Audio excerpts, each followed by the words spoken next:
The year is 2024, and against all odds, Donald J. Trump is back in the White House. His return has sparked a whirlwind of reactions, both domestically and internationally. The political landscape is shifting once again, and the world is watching closely. The world is left wondering, what does this mean for the future? The implications of Trump's return are vast and varied, touching every corner of the globe.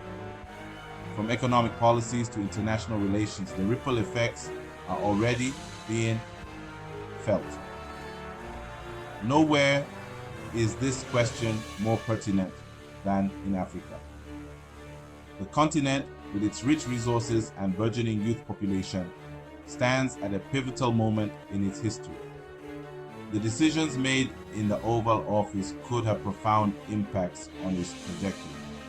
With its booming population and untapped potential, Africa is at a crossroads. The choices made by its leaders, influenced by global powers, will determine whether it thrives or struggles in the coming years. The decisions made in Washington, D.C. will reverberate across the continent, shaping the lives of millions. From trade agreements to foreign aid, every policy will be scrutinized for its impact on Africa. Trump's first term was marked by a distinct lack of engagement with Africa. His administration's focus was primarily on domestic issues and relations with other major powers, leaving Africa on the periphery. His policies were often seen as isolationist and protectionist, prioritizing American interests above all else. This approach led to a cooling of relations with many African nations who felt sidelined and overlooked. Now, as he embarks on his second term, the question arises, will anything change? Will Trump adopt a more inclusive and global approach, or will he continue to prioritize America first? Some analysts believe that Trump's re-election could herald a new era of transactional diplomacy with Africa. They argue that economic pragmatism might drive a more engaged and mutually beneficial relationship. With China's influence on the continent growing rapidly, the US may be forced to re-evaluate its approach.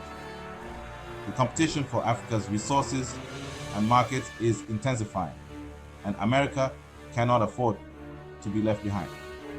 Others are less optimistic, predicting a continuation of the previous administration's disinterest. They fear that Africa will remain a low priority, with little change in policy or engagement. One thing is certain, the stakes are high. The decisions made in the next 4 years will have lasting consequences for Africa and its people. Africa's future hangs in the balance, and the next 4 years will be crucial. The continent's leaders and its people will be watching closely, hoping for a brighter and more prosperous future. Africa is young, like really young. By 2050, 1 in 4 people on this planet will be African. That's a billion young people brimming with energy, ideas, and ambition. This youthquake, as it's been dubbed, is a force to be reckoned with. For too long, Africa has been defined by its challenges, poverty, disease, conflict. But this narrative ignores the incredible potential of its people, especially its youth.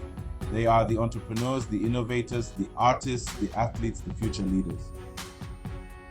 This demographic dividend presents a unique opportunity for the world. By investing in Africa's youth, by empowering them with education, skills, and opportunities, we can unlock a wave of progress and prosperity that will benefit us all.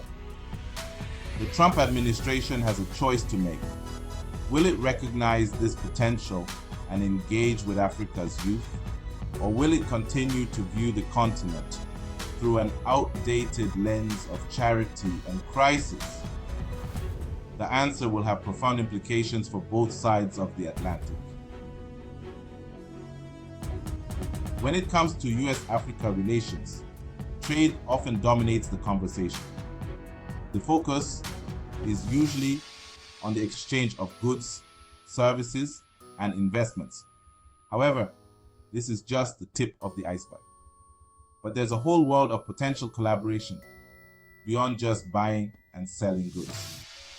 The dynamic and rapidly evolving landscapes of both regions offer numerous opportunities for deeper engagement. One such area is sports and entertainment. These sectors are not only about fun and games. They are powerful tools for cultural exchange and economic growth. Think about it. Africa is crazy about basketball, and America is the home of the NBA. The passion for the sport is palpable on both sides of the Atlantic.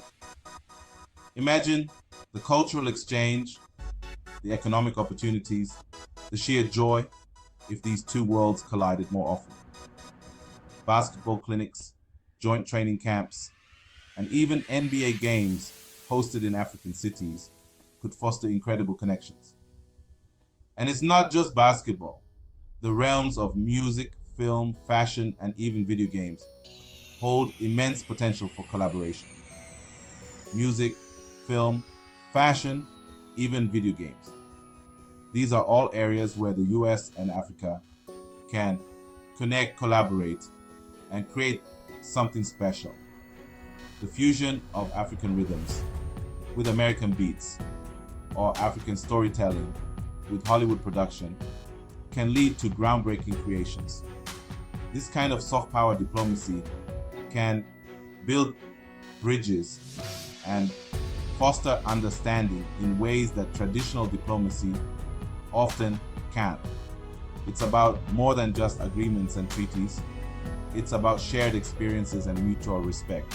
It's about connecting with people on a human level, sharing passions, and celebrating common ground. These interactions can break down stereotypes and build lasting friendships. And who knows, maybe we'll even discover the next Michael Jordan or Beyonce along the way. The potential is there. The talent and creativity in Africa are boundless, waiting to be tapped into. It's time to think outside the boardroom and explore the exciting possibilities of US-Africa cooperation in sports and entertainment. By embracing these new arenas, we can pave the way for a future filled with innovation, collaboration, and mutual growth. The world is going green. The shift towards renewable energy sources is not just a trend, it's a necessity for our planet's future. The demand for clean energy is skyrocketing, driven by the urgent need to reduce carbon emissions and combat climate change. And with it, the need for the minerals that make it all possible: lithium, cobalt, copper, you name it. These minerals are the backbone of modern technology, essential for batteries, electric vehicles, and renewable energy systems. And guess what? Africa is sitting on a gold mine, or rather a green mine. The continent is incredibly rich in these critical minerals. From solar farms to wind turbines, Africa is not just a source of raw materials, but also a growing hub for green energy projects. From the cobalt mines of Congo, where workers extract this vital mineral used in batteries, to the lithium-rich soils of Zimbabwe, which are crucial for electric vehicle batteries. Africa holds vast reserves of the critical minerals needed to power the global energy transition. These resources are key to building a sustainable future. This presents a huge opportunity, both for Africa and for countries around the world. For Africa, it means economic growth, job creation, and technological advancement. And for countries like the US seeking to secure their supply chains, it means a reliable source of essential minerals. However, this mineral wealth is a double-edged sword. If not managed responsibly, it could lead to exploitation, environmental degradation, and conflict. The history of mining in Africa has shown both the potential for prosperity and the risks of mismanagement. Unchecked mining activities can result in deforestation, loss of biodiversity, and even fuel conflicts in already volatile regions. The challenge is to ensure that the benefits of this green rush are shared equitably, reaching local communities and contributing to sustainable development, and that the environment is protected for generations to come. Sustainable mining practices and environmental conservation must go hand in hand. The US, with its technological prowess and financial resources, can play a crucial role in helping Africa develop its mineral resources sustainably. By investing in technology and infrastructure, the US can support Africa in building a green economy. This requires a long-term vision, a commitment to transparency, and the implementation of eco-friendly mining techniques. This requires a long-term vision, a commitment to transparency, and a genuine partnership with African nations. Collaborative efforts can ensure that mining operations are conducted responsibly and that the benefits are widely shared. By fostering strong partnerships and cooperative projects, the US and African nations can work together to create a sustainable and prosperous future for all.